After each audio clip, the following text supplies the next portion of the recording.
व्यास काशी रामनगर वाराणसी आज आपसे सुंदर कांड के नामकरण पर चर्चा करेगी।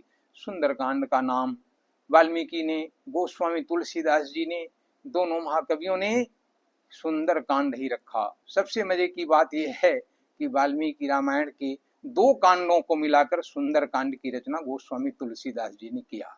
अब ऐसा क्यों किया, क्या चीज उनको लगी, कैसी सुंदरताएं वो दिखाना चाहते थे, क्या सुंदर है सुंदर कांड में, और इन सबों पर चर्चा करेंगे। लेकिन आप जानते होंगे कि असमानस मानस चख चाही, हम अपनी आंखों से देखते रहे, शब्दों को पढ़ते रहे, ग्रामर को देखते रहे, हिंदी साहित्य आकाश में डुबकी लगाते रहे, लेकिन हमको ऐसा लगता था कि असमानस मानस चख चाही।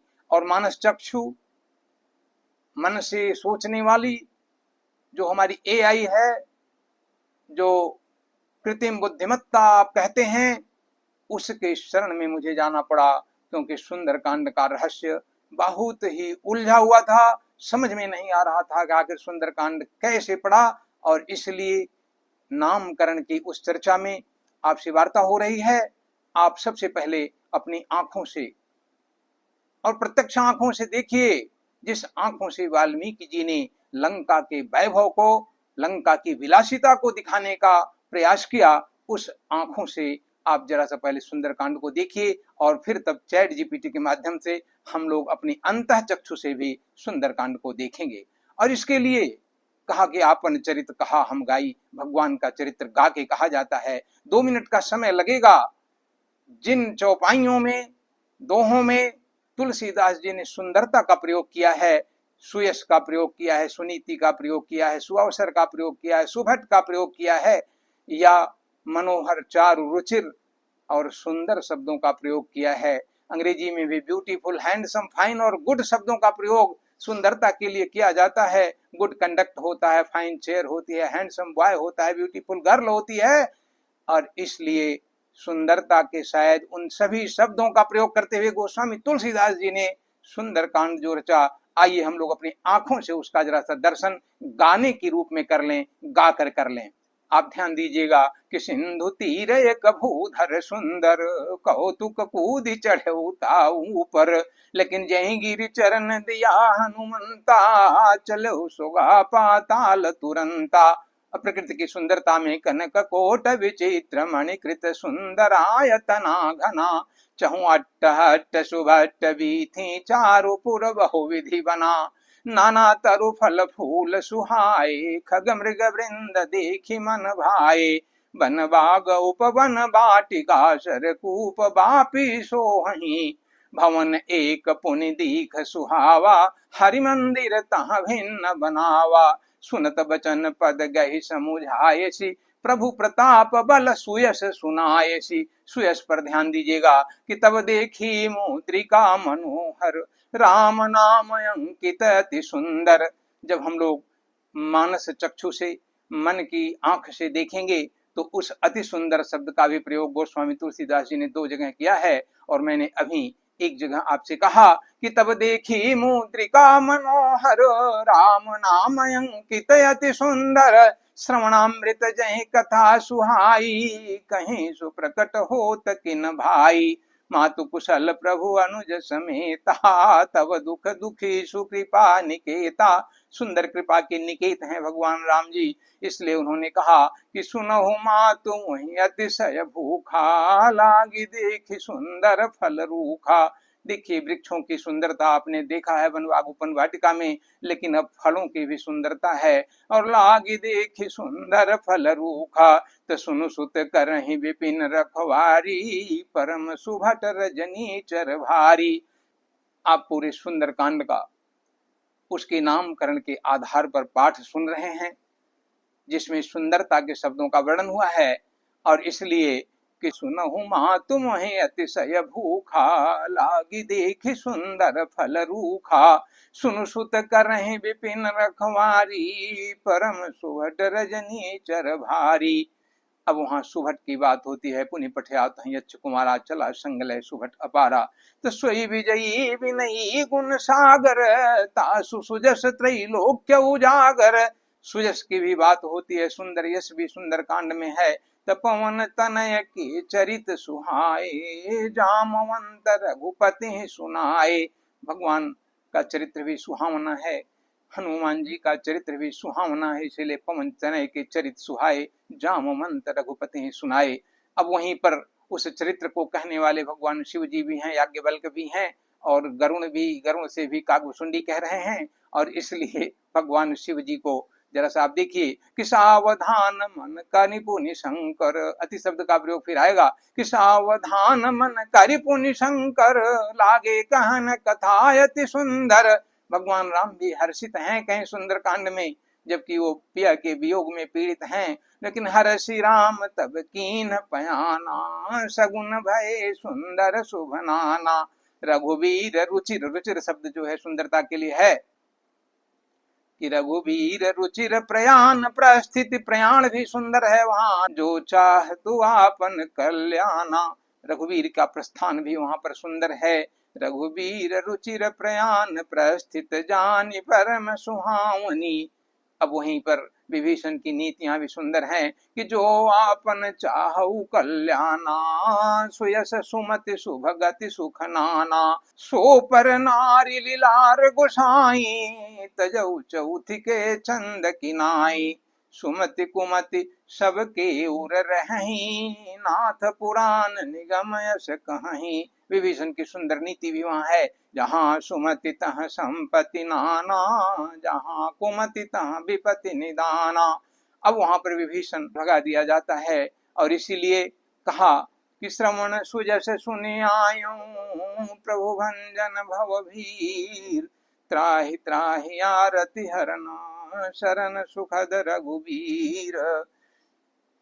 सठसन अब भगवान राम की नीति को भी देखिए। सुख और सारंग छिपे हुए दूत के रूप में भगवान राम की सेना का था लेते हैं, और रावण से जाकर के वो क्या कहते हैं कि मुनि पुलस्त निज शिष्य सन कही पठई यह बात, तुरत सुमय प्रभु सन कही पाई सुअवसर तात। वहां अवसर भी पा रहे हैं, दूत सुंदर अवसर को सुअवसर कहते हैं। और इसलिए भगवान राम की कितनी सुंदर नीति है कि सठ सन विनय कुटिल सन प्रीति, सहज कृपण सन सुंदर नीति। समुद्र द्वारा उपाय बताई जाती है, और भगवान राम पुल बांधने के लिए आगे बढ़ते हैं। और इसीलिए कहा कि यही विधि नाथ पयोधि बधाई, जहीं सुयश लोक तिहु गाई। और सुंदरकांड के अंत में गोस्वामी तुलसीदास जी ने लोक वाणी के माध्यम से, लोक भाषा के माध्यम से, अपनी भी सम्मति के माध्यम से कहते हैं कि सकल सुमंगलदायक रघुनायक गुणगान, सादर सुनहित तरहि भव सिंधु बिना जलयान। आज आपने सुना सुंदरकांड को सुंदरता के नामकरण के आधार पर। अब हम इन सुंदरताओं में से कुछ वो रहस्य निकालते हैं जिन्हें आप आज तक शायद सुने हो, नहीं सुने हो, लेकिन आनंद जरूर लेंगे, क्योंकि हरि अनंत हरि कथा अनंता, कहीं सुनहि सब विधि सब संता। हम लोग कह रहे हैं, आप सुन रहे हैं। सुनना भी सुंदरकांड का बहुत बड़ा कार्य है। वाल्मीकि जी लंका की सुंदर सृष्टि के कुशल चितेरे हैं, और तुलसीदास जी वही उन सुंदर चित्रों में भक्ति का, विश्वास का दीपक जला देते हैं। वही तुलसीदास जी वहीं पर उन सुंदर चित्रों में भक्ति का, विश्वास का, आस्था का, समर्पण का एक विश्वास का दीपक जला देते हैं। वाल्मीकि जी दृश्य दिखाते हैं, लेकिन तुलसीदास जी दृष्टि देते हैं। वाल्मीकि बाहर की सुंदरता दिखाते दिखाते धर्म तक पहुंचते हैं, तुलसीदास जी धर्म को सीधे जीवन में उतार कर जीवन को सुंदर बना देते हैं। और इसीलिए सीताराम जी, हनुमान जी की जो सुंदरता है वह रूप की सुंदरता है, वन और पर्वतों की सुंदरता प्रकृति की सुंदरता है, राम कथा के संदेश की सुंदरता वाणी की सुंदरता है। मधुर वचन बोले हनुमाना, ये वाणी की सुंदरता है। विभीषण की नीति हो, राम जी की नीति हो, सटसन विनय कुटिल सन प्रीति, यह सुमति कुमति सबके उर रही, नाथ पुराण निगम अस कहीं। ये नीति की सुंदरता है, विनय सेवा ये सब जो था ना, भक्ति और मर्यादा, ये आचरण की सुंदरता सुंदरकांड में आपको देखने को मिलेगी। उमान कछु कपिकै अधिकाई, प्रभु प्रताप जो काल ही खाई, ये भक्ति की सुंदरता है। जा सुनाम जपि सुनहु भवानी, भवबंधन काटहि नर ज्ञानी, ये भक्ति की सुंदरता है। भगवान शिव जी के माध्यम से प्रभु पद पंकज कपि के शीसा, सुमिरि सुदशा मगन गौरीसा। आप देखिएगा सीता जी भी हर्षित हुई हैं, प्रसन्न हुई हैं, विषाद में भी गई हैं, मगन भी हुई हैं। भगवान शिव भी मग्न हो रहे हैं, सुंदर कांड में मग्न हो रहे हैं। वहां तो विवाह के समय कि मन ही मन महेश मुस्काही, हरि के व्यंग्य वचन नहीं जाही, वहां मुस्कुरा रहे हैं विवाह के सुंदर अवसर पर। लेकिन आज सुंदर कांड में भगवान शिव जी, आशुतोष औढ़रदानी जी मग्न हो जा रहे हैं। और किस लिए? क्योंकि सुनी प्रभु वचन बिलो के मुख गाति हरख हनुमंत, चरण पर प्रेमाकुल त्राहि त्राहि भगवंत। पहले हनुमान जी, अंशावतार हनुमान जी हर्षित होते हैं और इसलिए वहां कहा कि सुनी प्रभु वचन बिलो की मुख गाते हरखे हनुमंत, चरण पर प्रेमाकुल त्राहि त्राहि भगवंत। हम लोग कथा कह रहे हैं, भगवान शिव जी भी पार्वती माता से कथा कह रहे हैं और कथा कहते कहते स्थिति बहुत खराब हो जाती है कि बार बार प्रभु चाहे उठावा, प्रेम मगन तही उठव न भावा। हनुमान जी प्रेम में मग्न हैं, उठ नहीं रहे हैं, मग्न हो गए हैं। शिव जी भी मग्न हो रहे हैं कि प्रभु कर पंकज कपि के शीसा, सुमिरि सुदशा मगन गौरीसा। सावधान मन करि पुनि शंकर, लागे कहन कथा अति सुंदर। हमने आपसे बताया था कि अति सुंदर शब्द का प्रयोग भी रामचरितमानस में तुलसीदास जी ने कहां कहां करना है। कथा अति सुंदर है, मुद्रिका भी अति सुंदर है, क्योंकि वह राम नाम अंकित है और इसीलिए भगवान शिव ही मग्न है सुंदर कांड में। पवन पुत्र हनुमान जी भी मग्न है सुंदर कांड में और सीता भी प्रभु संदेश सुनत वैदेही, मगन प्रेम तन सुधि नहीं तेही। गोस्वामी तुलसीदास जी की काव्य चातुरी देखिए कि सीता हर्षित होती हैं, मगन होती हैं। वह संदेश लंका का दहन करने के बाद प्रभु राम तक पहुंचता है। प्रभु राम के मुख पर हर्ष की छाया देख करके पवन पुत्र हर्षित होते हैं, मगन हो जाते हैं कि अस कही रघुपति चाप चढ़ावा, यह मत लक्ष्मण के मन भावा। अब लक्ष्मण भी भाव विभोर हो जाते हैं, प्रसन्न हो जाते हैं। सुंदरकांड हमें यह नहीं सिखाता कि संसार में केवल सुंदर वस्तुओं को आप देखो, वह सिखाता है कि अपनी दृष्टि को इतना निर्मल बनाओ कि जहां भी ईश्वर का अंश है वहां की सुंदरता पहचान सको और जहां अधर्म है वहां उससे सावधान भी रहो। यही हनुमान जी की दृष्टि है, यही हनुमान जी का वास्तविक सौंदर्य दर्शन है, सौंदर्य अवलोकन है। सुंदरकांड में सुंदर कोई संज्ञा नहीं है, एक दर्शन है। फिर उसी दर्शन के प्रमाण में एक एक करके सामने कैसे आते हैं कि समुद्र सुंदर है क्योंकि वह मार्ग देता है, सुंदर मैनाक पर्वत भी है क्योंकि वह सेवा करने के लिए आगे बढ़ता है, सुंदर सुरसा भी है क्योंकि वह परीक्षा लेकर योग्यता सिद्ध करा देती है हनुमान जी की, और सुंदर लंकिनी भी है क्योंकि वह सत्य को पहचान कर मार्ग छोड़ देती है, सुंदर अशोक वाटिका भी है क्योंकि वही आशा का अंकुर फूटता है, सुंदर सीता भी हैं क्योंकि वे पतिव्रत और धैर्य की पराकाष्ठा हैं, सुंदर हनुमान भी हैं क्योंकि वे शक्ति और विनय के अद्वितीय संगम हैं, दृष्टि के पुरोधा हैं, और सुंदर विभीषण भी है, सुंदर भगवान श्री राम भी हैं क्योंकि वे सत्य का पक्ष चुनते हैं, और रावण भी सुंदर है क्योंकि प्रकृति ने उसे रूप, तेज, धैर्य और प्रतिभा में कोई कमी नहीं दी है। वह कुरूप है तो केवल अधर्म के कारण है। सुंदरकांड में सुंदरता वस्तुओं में नहीं, दृष्टि में है।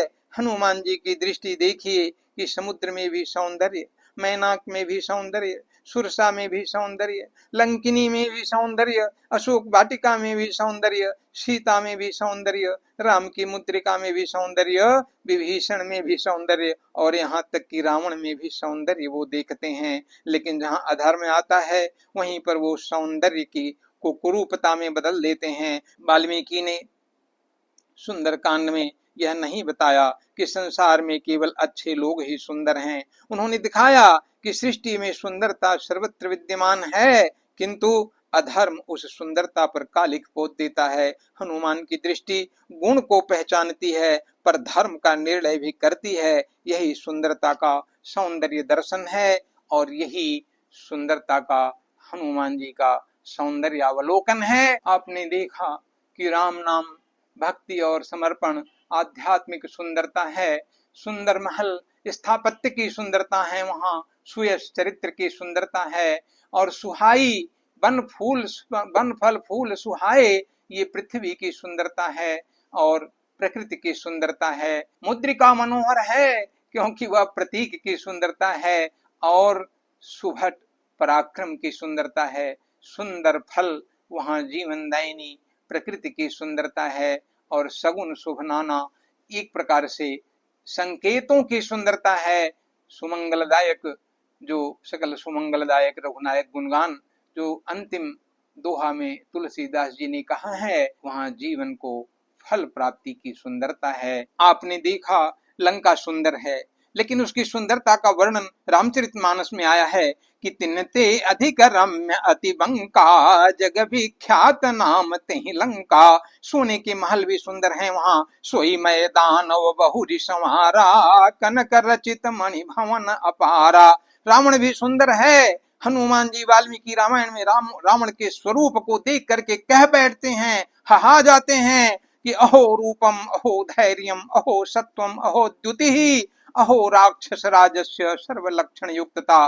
वन बाग उपवन वाटिका सब सुंदर हैं। सुमति सुयश सुनीति सुभट सुमंगल सब जगह सुंदरता ही सुंदरता भरी पटी है लंका में। सुंदरता की विराट एकजुटता में पवन पुत्र हनुमान भी कम सुंदर नहीं है। वे अंतरतम की सुंदरता की साक्षात मूर्ति हैं और चार प्रकार की सुंदरता के संघटन हैं। यस्य त्वेतानि चत्वारि वानरेन्द्र यथा तव धृतिर्दृष्टिर्मतिर्दाक्षम सकर्मसु न सीदति। चार चीजें, धृति भी उनकी अच्छी है, धैर्य दृष्टि भी उनकी अच्छी है, वहीं पर उनका ब्रह्मचर्यत्व का पहचान हुआ है। लंका में खुला तांडव विलास का हनुमान जी ने देखा है, लेकिन मन विचलित नहीं हुआ है। दक्षता उनकी कितनी सुंदर है और बुद्धि कितनी सुंदर है, विवेक कितना सुंदर है। इसीलिए हनुमान जी भी लंका में सुंदर हैं। सब सुंदरता ही सुंदरता जुटी है लंका में। देखिए ना, देव यक्ष गंधर्व नर किन्नर नाग कुमारी, जीतिवरी निज बाहुबल बहु सुंदर वर नारी। पुरुषों की बात भले ही वो महिष मानुष धेनु गधा ये सब खा रहे थे, लेकिन वहाँ की स्त्रियां बड़ी सुंदर हैं। जीतिवरी निज बाहुबल बहु सुंदर वर नारी, वहाँ की स्त्रियां भी सुंदर हैं और भी भौतिक सुंदरताएं वहाँ हैं। सुत संपत्ति सुख सेन सहाई, जय प्रताप बल बुद्धि बढ़ाई। नित नूतन सब बाढ़त जाई, जिम प्रतिलाभ लोभ अधिकाई। लंका में सुत भी सुंदर हैं, संपत्ति भी सुंदर है, सुख भी सुंदर है, सेना भी सुंदर है, सहायता करने वाले भी सुंदर हैं, जय भी सुंदर है, प्रताप भी सुंदर है, उनका लाभ भी सुंदर है, बल भी सुंदर है, बुद्धि और बड़ाई भी उनकी सुंदर है। अब संजोग ही कहिए कि सुंदरता को सुंदर बनाने वाली जगत जननी सीता माता भी वहीं अशोक वाटिका में है। सुंदरता कहूँ सुंदर करई, छवि गृह दीप शिखा जनु बरई। लेकिन यह सुंदरता दुखी है, विरह वेदना से पीड़ित है, निराशा से व्यथित है, अविश्वास से कुमिलाई हुई है, आशंकाओं से क्षुब्ध है कि ब्रह्म मुहूर्त की भोर की सुंदर पावन बेला है। सीता माता महावीर हनुमान जी से आशा विश्वास और भरोसे से भरे हुए प्रभु राम के संदेश को सुनकर जब मग्न होती हैं कि प्रभु संदेश सुनत भय देहि, मगन प्रेम तन सुधि नहीं तेहि। आप देखिएगा कि सुंदर कांड के इस प्रसंग में सुंदरता इस पूरे विश्व की ब्रह्मांड की सबसे बड़ी सुंदरता है, न भूतो न भविष्यति वाली सुंदरता है। क्योंकि संपूर्ण प्रकार से सुंदर लंका में सुंदरता को सुंदर बनाने वाली माता सीता भोर की पवित्र वेला में हनुमान जी जैसे धृति दृष्टि दाक्षता और बल विवेक की सुंदरता वाले एक सुंदर पुत्र के सामने प्रभु संदेश सुनत वैदेही मगन प्रेम तन सुधि नहीं तेही, वह सुंदरता को सुंदर बनाने वाली जगत जननी भी मग्न हो जाती है। मुद्रिका पाके हर्ष होता है, लेकिन विषाद में बदला हुआ हर्ष आज प्रभु संदेश को सुनकर, आशा विश्वास और उनके भरोसे को सुनकर आज मग्न हो जाती है। शिवजी भी सुंदर कांड में मग्न है, हनुमान जी भी मग्न हैं, सीता माता भी मग्न हैं, लेकिन सीता माता सर्वोच्च सुंदरता को सुंदर बनाने वाली आज माता अपने चरम सीमा पर जब मग्न होती हैं, प्रभु संदेश को सुनकर मग्न होती हैं, तो शायद इस ब्रह्मांड की सबसे बड़ी सुंदरता वहां पर प्रसूत होती है। भोर की वेला भी है। मैंने बार बार आपसे कहा कि आप इस क्षण को जरा सा ध्यान करिए कि संपूर्ण लंका में इससे बड़ी सुंदरता फिर कभी नहीं होने वाली है। हनुमान जी को आधार बनाकर, माता सीता को आधार बनाकर जो सुंदरता प्रसूत हुई है वह विश्व की सर्वोत्कृष्ट सुंदरता है, और यही सुंदर कांड के नाम का आधार है। हनुमान जी भी उस आधार के सहभागी हैं, माता सीता भी हैं, और भक्ति भी है, ज्ञान भी है, लंका का वैभव भी है, सब साक्षी हैं। लेकिन प्रभु संदेश सुनत वैदेही मगन प्रेम तन सुधि नहीं तेई। आप भी मग्न हो, प्रभु के संदेश को सुनकर मग्न हो, क्योंकि सकल सुमंगलदायक रघुनायक गुणगान सादर सुनहि तितरहि बवा सिंधु बिना जल जान। मैं आज प्रणव पवन कुमार खलवन पावक ज्ञान घन जासु हृदय आगार बसहि राम सर चाप धरी परम महावीर हनुमान जी से प्रणाम करता हूँ कि आप सबको बुद्धि दें, सुंदर दृष्टि दें, बल भी दें, विवेक भी दें, लेकिन ज्ञानाय दानाय च रक्षणाय वाला विवेक दें। ज्ञान के लिए वो आपका ज्ञान हो, दूसरों को ज्ञानी बनाने के लिए हो, दान करने के लिए आपका धन हो, और रक्षा करने के लिए आपका बल हो। इसी प्रकार से आप हनुमान जी के उन आदर्शों को अपने जीवन में उतारें। मस्त रहें, स्वस्थ रहें, प्रसन्न रहें और सर्वदा सफल बने। हनुमान जी की जय हो। जय जय पवन पुत्र हनुमान की जय हो।